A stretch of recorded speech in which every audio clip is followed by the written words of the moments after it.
Hi, for those watching on Facebook, YouTube and Twitter, welcome along. Fabio Jakobsen with a win on stage 4, while Luca Roach stays in the red jersey. He triples his previous tally, keeping the leader's jersey at the Vuelta España for a third day. No double Irish victory today, but plenty to keep the Irish fans cheering all the same. So no change on GC then, after the concern over rainstorms raining on the GC parade. All is as was at the start of the day, except everyone 175.5 kilometres closer to Madrid. So Nairo Quintana still breathing down the neck of Nicolas Roach, and Rigoberto Urán recovering from a crash mid-stage to remain in third, 8 seconds back. Well, I'm delighted to say that we're joined by Sam Bewley, the Mitchelton Scott road captain. Sam, you wouldn't have seen very much of that sprint, I'm guessing. Fabio Jakobsen with the win. Any thoughts on that? How'd Luca go? He finished in 5th. All right, yeah. No, I didn't see much of it. I'm not surprised that Jakobsen won. He's obviously one of the fastest guys here. Been sprinting well all year, as well as Bennett. So yeah, for sure we're going to have another stage or two with those two battling it out, and hopefully maybe Luca can get up there one day as well. This is the beauty of professional cycling, isn't it? You spend all day on the road working for one rider, and at the end you don't even know where they finished. Yeah, then they make you come on a TV show and ask you about it, and you got no idea what happened. So. Well, no, you do. Lovely. How did it plan out today, according to the morning plan? That was good. It was a pretty straightforward day. There wasn't too much wind today, and luckily the rain stayed away for the most part of the stage. So it was a pretty straightforward sprint stage. We had some rain on the last climb, but then from there on was sort of business as usual for a sprint stage, and everyone's safe and upright, so it's the main thing. What's it like riding a Grand Tour without one of the Yates brothers? Yeah, it's a bit easier. Why is that? Expand, please. Oh, they're always complaining. No, it's Whinging Poms. Yeah, exactly.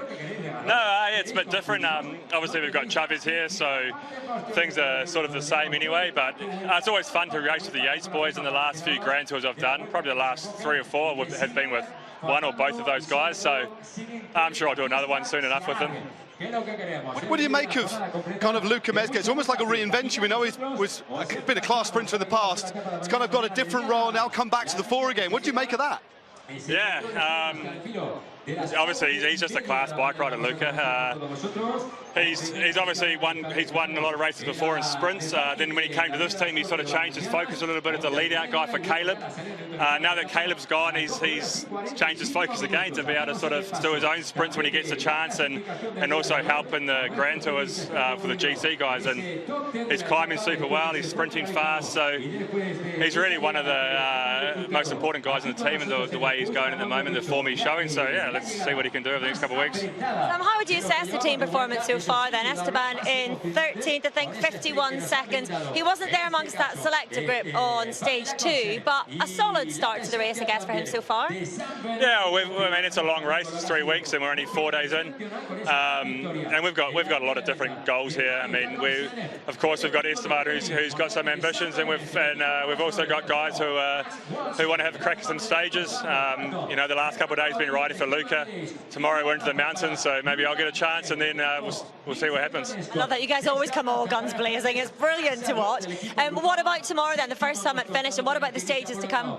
Yeah, tomorrow's hard. I don't know if we've done this climb before in the Vuelta. I don't think we have, but it's a new one. by the sounds of it, it's super hard. So I'm sure that it will show.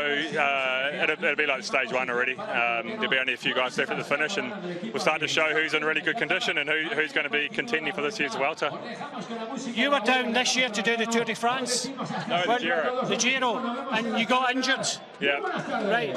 When you looked at the parkour for the Vuelta, did you see all these hills? Because you're not a small guy. You struggle over these climbs. Did you look forward to your 3 weeks holiday here in Spain? Yeah. The first thing I do is I look at the stages, and then when I see how hilly it is, I look who's going and try to make sure there's some guys the same size as me, so we can have some company. But every Grand Tour is the same these days. Modern day bike racing, it's no day's easy. So. Yeah. Sam, I'm intrigued. Am I correct? You've been with Mitchelton Scott your whole career. You're one of the 2 years with Radio Shack. 2 years race, but the majority of your career you've been with this team.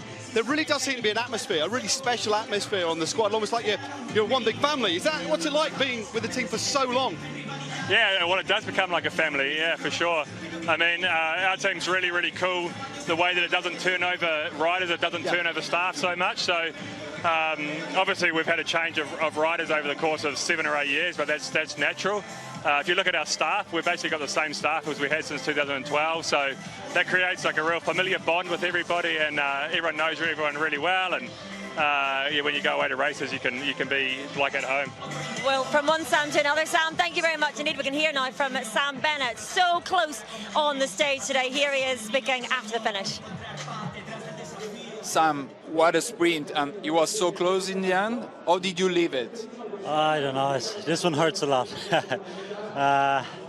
Just so there's nothing else we could do. Had to use our riders early, and I just couldn't get the right position and went the wrong side of the roundabout in the last K, and I was forcing it, but I just couldn't get the right place and couldn't get out in time. The speed was there, but I just couldn't do anything else on the day. But yeah, just big thanks to my teammates, and big congrats to Fabio Jakobsen on his first Grand Tour victory. Did the attack of Quick Step in the final change your plan? A little bit, but like there's not much more like we could have done. Like we had to use our guys early, and yeah, we have to adapt to every situation. Like sprints don't always go to plan, so you have to be able to think on the spot, and we did that. The boys did a fantastic job. I don't think it's changed much, but it made it harder. And does it change something to be the big favorite when you start a bunch sprint? I think it does. There's a bit of pressure.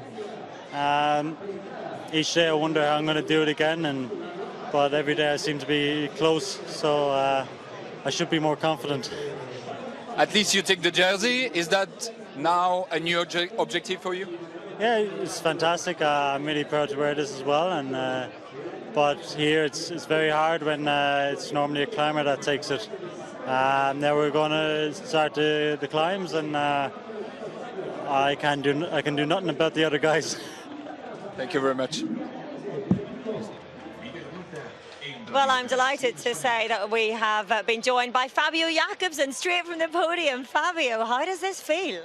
Well, it's a special feeling. I didn't know I win until a long time after the finish because it was so close, and yeah, I'm just super happy.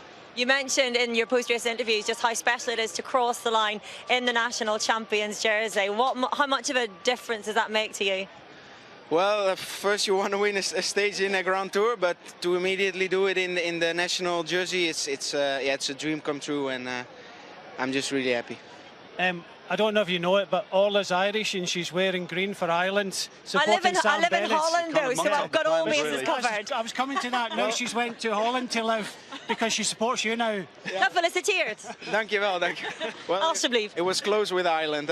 I don't know how much it was, maybe a couple of millimeters. If even, it was so close to call. And you had the best lead out with Ricchesi. He's super, isn't he? Yeah, he's perfect. He's the man for the job. I think he's one of the best lead-out men in the world, and yeah, for me it's just a blessing to have him in my team, and to win here is a dream come true for me. Do you think that late move by Remy Cavani took the pressure off a little bit, so you had a little bit more resource in the final? Because obviously it wasn't a plan, it was more of an instinctive move by Remy. Well, he had a gap after the corner, and yeah, either he was gonna do the pull in front of us, and now he was doing the pull to go to the finish line, so for us it was a good option, because either he wins or I can go for the bunch sprint. So no, it was not, a plan beforehand, but when things happen, you just try to adapt, and yeah, we just went for it.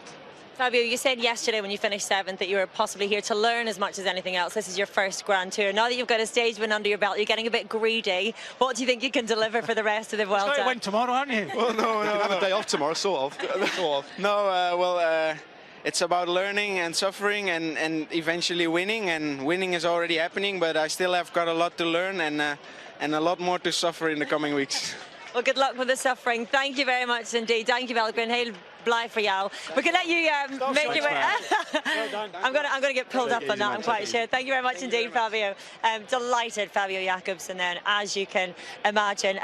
We just heard from Sam Bennett before Fabio popped in to chat to us, and he's in this rather unfortunate situation at the moment of having the delight of winning his first Vuelta stage in his career. And yet he's locked in this tussle with his team. We understand that there is a case ongoing between Bennett and Bora Hansgrohe where Bennett wants to leave. He hasn't signed a contract yet for next year, and yet Bora trying to force him to stay. Matt, did you manage to find out anything from the buses? Were they willing to talk about it? I'm guessing not. Tight-lipped. Yeah. They were very, very tight, understandably tight-lipped. But I think what you can draw from it, and I think we'd all agree, is clearly it's quite a stressful situation. I don't think he's going to be there's going to be any problems with getting any suitors. Plenty of teams will be interested in Sam Bennett. But what strikes me is his professionalism.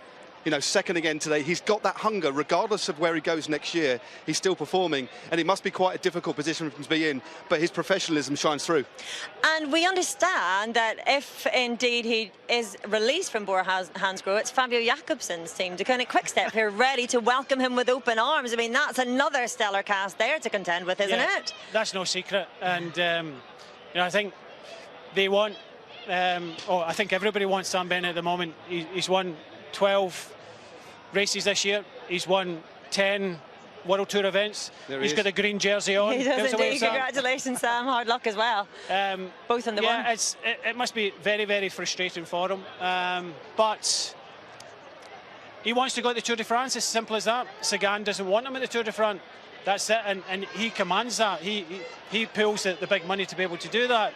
But then again, if Sam goes to a rival team, they don't want to be, Sagan doesn't want to be sprinting against them, so they want him to keep in the team. So it's a very difficult situation. OK, well, on to stage 5 next. We take a turn uphill, away from the coast and towards the skies, with a fairly vintage Vuelta route from Leliana to Yavalambre. As soon as the flag drops, we're heading uphill, and for most of the next 170k, it's either up or downhill over a series of intermediate climbs until we reach the climb translated as the peak of the Vulture. Doesn't sound pleasant, and it's not.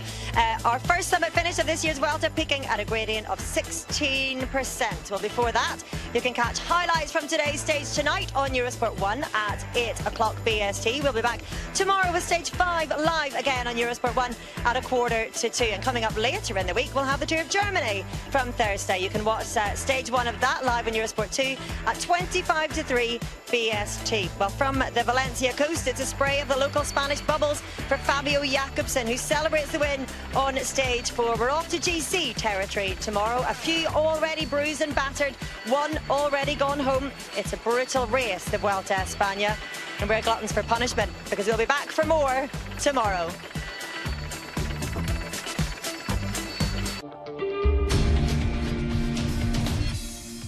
Coverage of La Vuelta on Eurosport is sponsored by Zwift, where fun is fast.